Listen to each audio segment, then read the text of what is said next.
आज के प्रसंग में लक्ष्मण जी माता से आज्ञा लेकर वहां गए जहां श्री राम और सीता जी थे। उनकी चरण वंदना करके साथ हो लिए श्री राम राजमहल की ओर चले। सचिव सुमंत्र जी भी साथ चल रहे हैं। राजमहल के सामने बहुत लोग एकत्र हो गए हैं और वैसे ही व्याकुल हो रहे हैं जैसे बिना पंख के पक्षी हों। श्री राम पिता के पास पहुँचे। सुमंत जी ने राजा को यह कहकर बैठाया कि श्री राम जी आए हैं। राम, सीता और लक्ष्मण को देखकर उनको हृदय में बड़ी पीड़ा उठी, मुख से वचन नहीं निकल रहे हैं।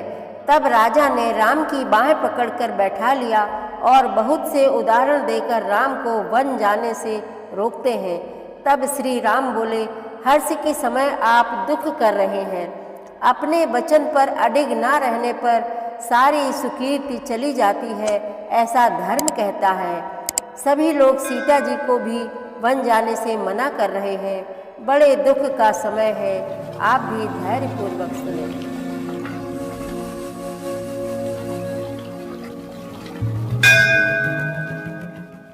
श्री रामचरितमानस पाठ को सुनने वाले सभी श्रोताओं का स्वागत है। राम राम जी। पाठ प्रारंभ करने के पहले बोलिए, सियावर रामचंद्र की जय, पवन सुत हनुमान की जय, श्री तुलसीदास जी महाराज की जय। मातु चरण सिर नाई, चले तुरत संकित हृदय, बागुर बिसम तुराई, मनहु भाग मृगु भाग बस। माता के चरणों में सिर नवाकर हृदय में डरते हुए कि अब भी कोई विघ्न ना आ जाए, लक्ष्मण जी तुरंत इस तरह चल दिए जैसे सौभाग्यवश कोई हिरन कठिन फंदे को तुड़ाकर भाग निकला हो। गए लखन जहाँ जानकी नाथू, भे मन मुदित पाई प्रिय साथू, बंदी राम सिय चरण सुहाए, चले संग नप मंदिर आए। लक्ष्मण जी वहाँ गए जहाँ श्री जानकी नाथ जी थे और प्रिय का साथ पाकर मन में बड़े ही प्रसन्न हुए। श्री राम जी और सीता जी के सुंदर चरणों की वंदना करके वे उनके साथ चले और राजभवन में आए। कहा ही परस पर पुर नर नारी, भली बनाई विधि बात बिगारी, तन क्रस मन दुख बदन मलीने, विकल मनहु माखी मधु छीने। नगर के स्त्री पुरुष आपस में कह रहे हैं कि विधाता ने खूब बनाकर बात बिगाड़ी। उनके शरीर दुबले, मन दुखी और मुख उदास हो रहे हैं। वे ऐसे व्याकुल हैं जैसे शहद छीन लिए जाने पर शहद की मक्खियां व्याकुल हों। करमी जहि सिर धुनि पछिताही, जनु बिनु पंख बिहग कुलाही, भई बड़ी भीर भूप दरबारा, बरनी न जाई बिसाधु अपारा।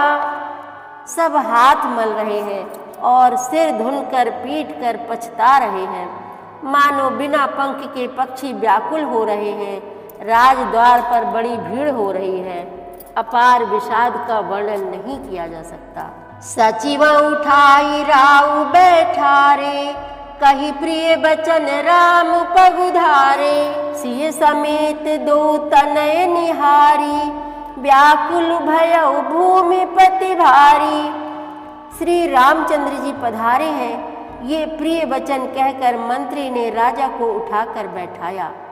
सीता सहित दोनों पुत्रों को वन के लिए तैयार देखकर राजा बहुत व्याकुल हुए।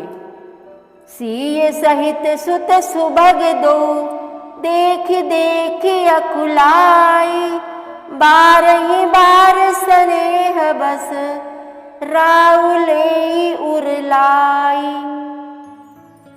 सीता सहित दोनों सुंदर पुत्रों को देख देख कर राजा अकुलाते हैं और स्नेह बस बारंबार उन्हें हृदय से लगा लेते हैं।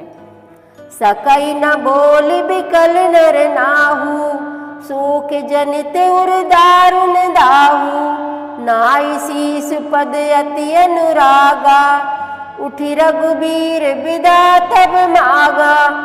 राजा व्याकुल हैं, बोल नहीं सकते। हृदय में शोक से उत्पन्न हुआ भयानक संताप है। तब रघुकुल के वीर श्री रामचंद्र जी ने अत्यंत प्रेम से चरणों में सिर नवाकर उठकर विदा मांगी।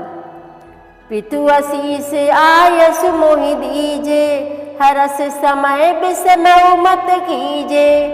तात किए प्रिय प्रेम प्रमादु, जसु जग जाई होई अपवादु।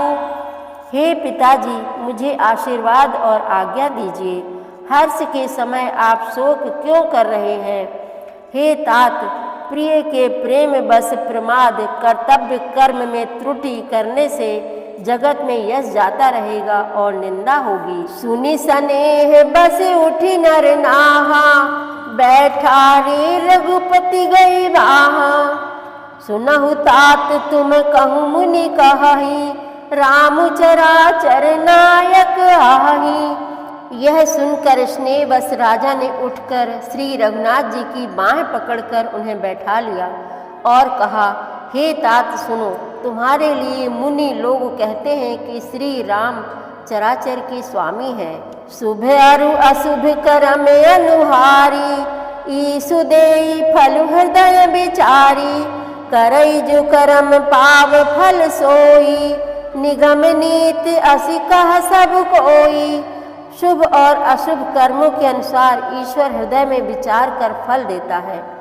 जो कर्म करता है वही फल पाता है, ऐसी वेद की नीति है। यह सब कोई कहते हैं। और करे अपराध को और पाव फल भोग, अति विचित्र भगवंत गति को जग जाने जोग। किंतु इस अवसर पर तो इसके विपरीत हो रहा है। अपराध तो कोई और ही करे और उसके फल का भोग कोई और ही पावे। भगवान की लीला बड़ी ही विचित्र है, उसे जानने योग्य जगत में कौन है। राय राम राखन हित लागी, बहुत उपाय किए छल त्यागी। लखी राम रुख रहत न जाने, धर्म धुरंधर धीर सयाने। राजा ने इस प्रकार श्री रामचंद्र जी को रखने के लिए छल छोड़कर बहुत से उपाय किए, पर जब उन्होंने धर्म धुरंधर धीर और बुद्धिमान श्री राम जी का रुख देख लिया और वे रहते हुए न जान पड़े, तब नपसी लाई उरलीनी। अति हित बहुत भांति सिख दीनी, कही बन के दुख दुसह सुनाए। सासु ससुर पितु सुख समझाए। तब राजा ने सीता जी को हृदय से लगा लिया और बड़े प्रेम से बहुत प्रकार की शिक्षा दी। वन के दुसह दुख कहकर सुनाए। फिर सास ससुर तथा पिता के पास रहने के सुखों को समझाया। सिय मनु राम चरण अनुरागा, घरु न सुगम बनु बिसमु न लागा। और सबहि सिय समझाई, कही कही विपन विपत्ति अधिकाई। परंतु सीता जी का मन श्री रामचंद्र जी के चरणों में अनुरक्त था, इसलिए उन्हें घर अच्छा नहीं लगा और न वन भयानक लगा। फिर और सब लोगों ने भी वन में विपत्तियों की अधिकता बता बता कर सीता जी को समझाया। सचिव नारी गुर नारी सयानी, सहित स्नेह कहाई मृदुवानी। तुम कहूँ तो न दीन बनवासु, करहु जो कहाई ससुर गुरु सासु। मंत्री सुमंत्र जी की पत्नी और गुरु वशिष्ठ जी की स्त्री अरुंधति जी तथा और भी चतुर स्त्रियां स्नेह के साथ कोमलवाणी से कहती हैं कि तुमको तो राजा ने वनवास दिया नहीं है, इसलिए जो ससुर गुरु और सास कहें तुम तो वही करो। सिख शीतल हित मधुर मृदु, सुन सीतहि न सुहानी।